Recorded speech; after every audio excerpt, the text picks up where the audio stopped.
I have no idea where I'm going to be going today. Just want to go for a ride. But first I need to get some go-go juice.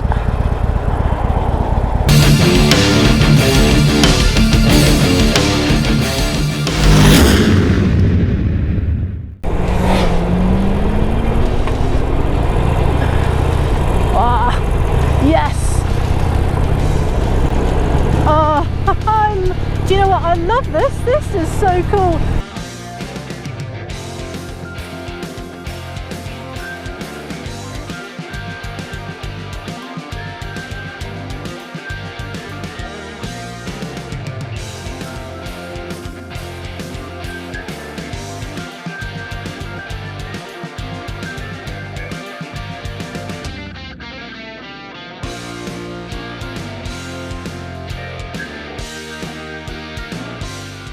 Look at this, I didn't realise I was doing it. My hands, my fingers are actually on the brake, but not actually applying the brake. My ankle is on the foot peg for my back brake, and that's the natural position I have found myself on this bike. So I'm feeling, yeah, pretty okay. I am still, I think, stopping at a junction with the wheel sort of slightly pointed to the direction I want, slowed down to stop. I need to practice a bit more on that one on this bike, but you know, it's all the same really. It's all down to skill and confidence, and the only way to gain confidence is by building up skill, and the only way to build up skill is by making baby steps, and if need be, little mistakes, which hopefully aren't very expensive or unpleasant.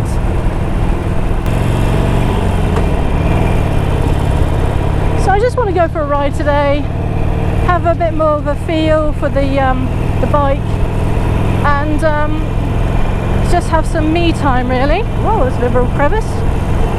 And just practice putting petrol in.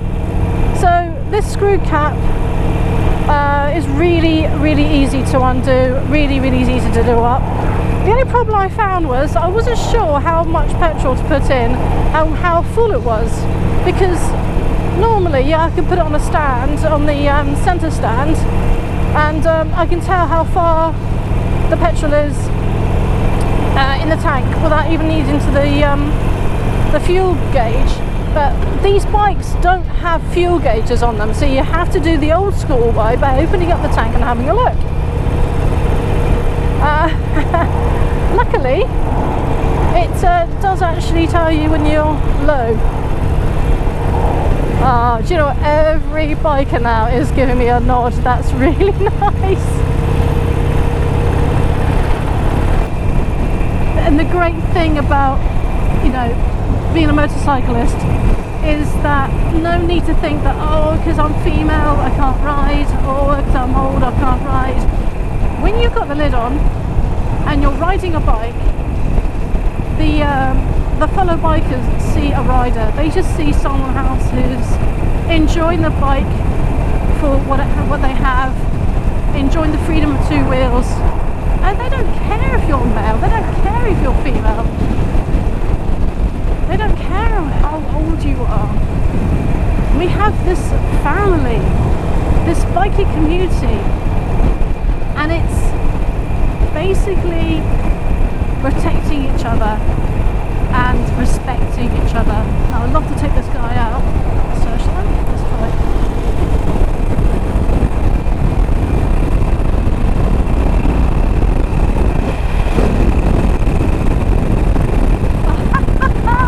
That's my first overtaking on this bike. Wow, I couldn't do that with the keyway. My husband probably could do that potentially on his K-Light, but yeah, this is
hoping for grim death on my, you know, on my handlebars, and I think that probably shows how much more confident I am riding. I think generally, again, when you guys are on your CVTs or you're just doing, you just pass your CVTs and you're maybe going to the next bike, you might find that when you come back, your hands are hurting you, or your forearms are hurting you. It feels like you had a workout. Normally that means, from my meager understanding, is that you're gripping your left and your right handlebars too tightly, which you don't need to do. You need to be nice and loose. Bend your arms and be loose about it, and then hold on to this gently, but enough to be able to manipulate. But I find myself, when I was in my CVT times, I was really hurting my hands and my forearms, and it's just, you know, your reaction to try to safeguard yourself from falling off, I guess, or anxiousness or nervousness. But in time, keep persevering, because you'll start getting loosey after that. Right, the first time you're on a bicycle, if you've ever ridden a bicycle, of course. But, you know, when you're children, you go on a bicycle and you're hanging on to grim death, as it were, because you didn't want your mum or dad pushing you off when you've just gone on from a stabiliser to your two wheels. And you probably won't remember it, but I reckon, you know, if you look at a kid who's learning cycling, they're very stiff arms and their hands are really tight, which means, you know, they're trying to prevent themselves from getting hurt. And then after a while, after they've actually calmed down and they realise, okay, I can cycle now, I can do U-turns, I can go and play around and do jumps and all the fun stuff, they become a lot more looser, and you'll notice that their arms aren't so straight, they're very bendy. So I'm liking the way of motorcycling to that. Again, guys, if you know any more and different, or can correct me, just let me know. And how do you feel? You know, when you first started riding, did you feel any pains anywhere? Was your back hurting you? Lower arms, your legs? Was your knee hurting you like I did? Yeah, comments below, let me know. Now I'm back, before I clean her, because she's really quite muddy, I want to put my QuadLock on and my GoPro mount onto the steering column. So let's see what I can do with that. So here's my QuadLock, which I bought quite a long time ago. You've probably seen it on the old bike on the Keyway. So I'm just going to transfer it from my Keyway to the Harley Davidson. Just as it says on the box, it's a motorcycle handlebar mount for your phone, for the iPhone. On the phone, on the back of my phone, I've also got this, which is the cover for the iPhone. And obviously the different iPhones have different covers because of the sizes and shapes. And it's also a magnetised back as well, so you can charge it if you needed to. I don't have a charging capacity on my bike at the moment, but that could be in the future. So here's the QuadLock, as I said. I've already assembled it from before, and it's also got the dampener on here. Now, what they were saying is a lot of phones, especially like an iPhone, if you put it onto a handlebar and you're having a lot of vibration, it can actually ruin the camera of the actual phone itself. Now, what happens with this dampener, it reduces that vibration and gives it a bit more stability as well, and it helps the life of the iPhone.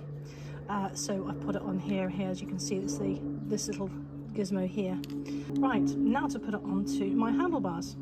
So in order to undo it, first of all, I have to undo this little screw here. It's number 15, not a star, with that actually added to my little screwdriver. Right, that's adjusted. So instead of spinning it this way, so my phone was touching this, now pushing up this way, and then I've got good maneuverability on the handlebars, left and right. I've got the different QuadLock handlebar mount now on the other side, so I've changed it, the location, and I've actually changed the actual equipment. because what I found was when I was had it on here, I couldn't actually move it around and I couldn't see the video. The camera wasn't pointing to me. This one, which I'll show you a link for, is allowing me to not only have it on the handlebar, but also it allows me to have the movement. I can twist this around left and right to give me a bit of a better face placement, as it were. The QuadLock here for the iPhone is working really well. As you can see, it's bouncing around as it's supposed to. It has this dampener, as I said before, and that is to help the camera and the video section of your internal workings of the iPhone or the phone you're using. They do all sorts of phones, of course, QuadLock, from being wrecked. And so far so good. I've used it on the iPhone 10, on the iPhone 12, and now I've got the iPhone 14 here, and that's working fine as far as I can tell. So this is my new setup. I said thanks to QuadLock, which I've paid for all of the equipment here. I haven't got an association with them just yet. So QuadLock, if you're listening to me, yes, I'd love to do a review of more of your stuff. So as I said, I'm just going out for a ride. This is a combination of a couple of videos because I just didn't know when I was going to be back on the road again after trying to put my equipment together on the bike for YouTubing, basically. And I'm just going to be practicing today. It's a nice day. It's the first day for over a week, which it hasn't been raining. And as you can see, the clouds are really nice. There's hardly anything out there. And just want to go for a ride. I'm going to try, if possible, to practice also a little bit of counter steering if I remember to do so. If the chance to coordinate myself and get used to the bike, and you know, all these little things happen. Now, from a video I've seen. As you probably noticed, I've been watching a lot of YouTube about new rider help and just generally riding bikes. You should be able to turn in the corners by using counter steering. Now, I have done a video very long time ago on the Keyway about counter steering. When I say you push on the left, you go left, you push on your right, you go right. What I hadn't said is that if you lift on your right, you go left. And if you lift on your left, you go right. In essence, what it is that you push down on the side you want to go around for a bend, for a tight bend. So on the sort of twisties, as they say in America, I think, or here in the UK, if I want to go around a bend tight, I'm pushing down, and it only works about 10 miles an hour, I think. Please quote me, guys, if I've got that wrong.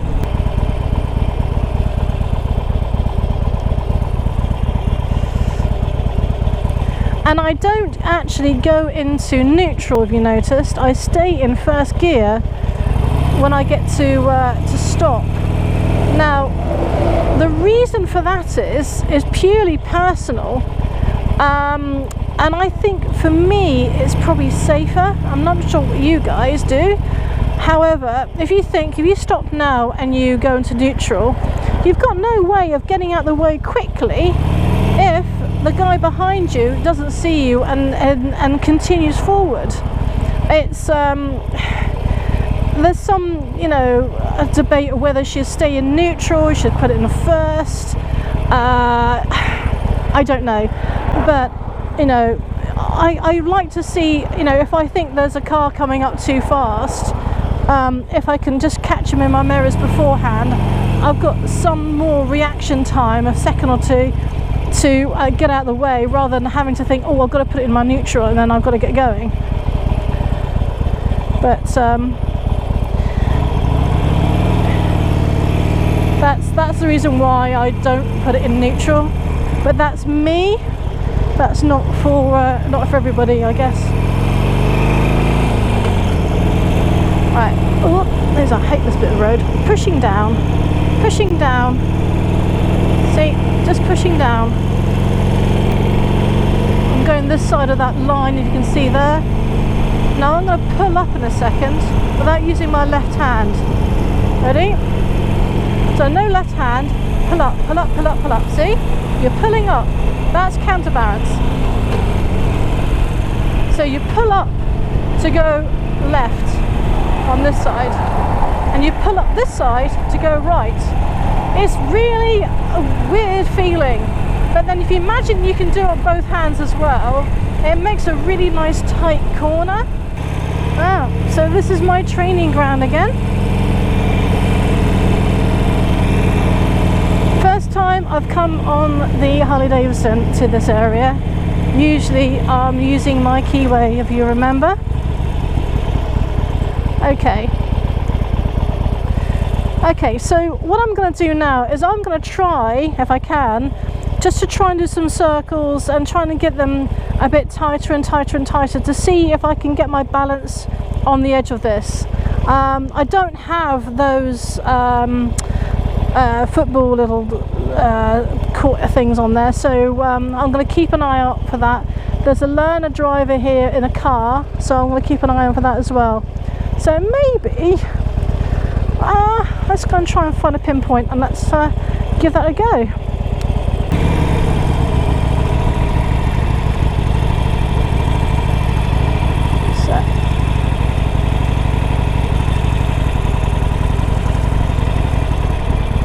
Let's get a bit tighter. A bit tighter.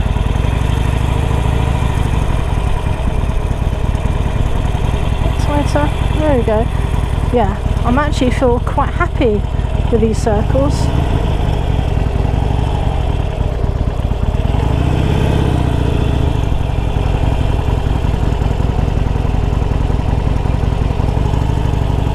Got to remember there's bumps in the road as well.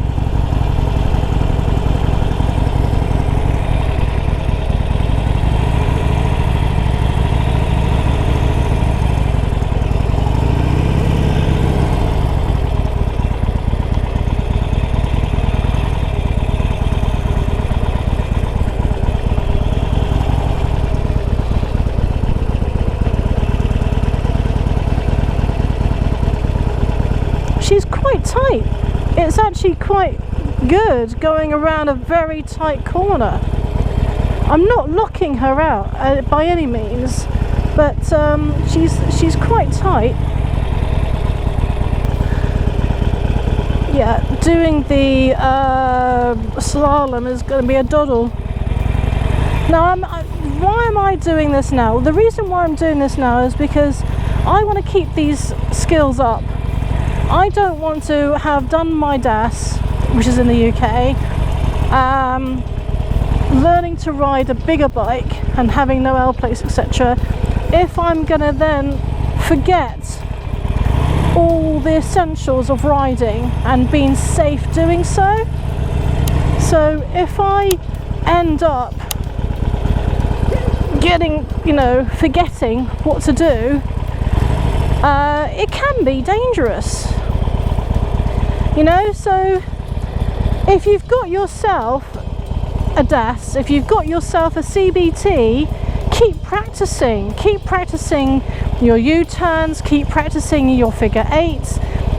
For goodness sakes, please keep practicing your emergency stops, because I think that is probably one of the things you really do need to keep in your mind. It's what you don't want to do. You don't really want to ever use it, because if you do, there's a problem.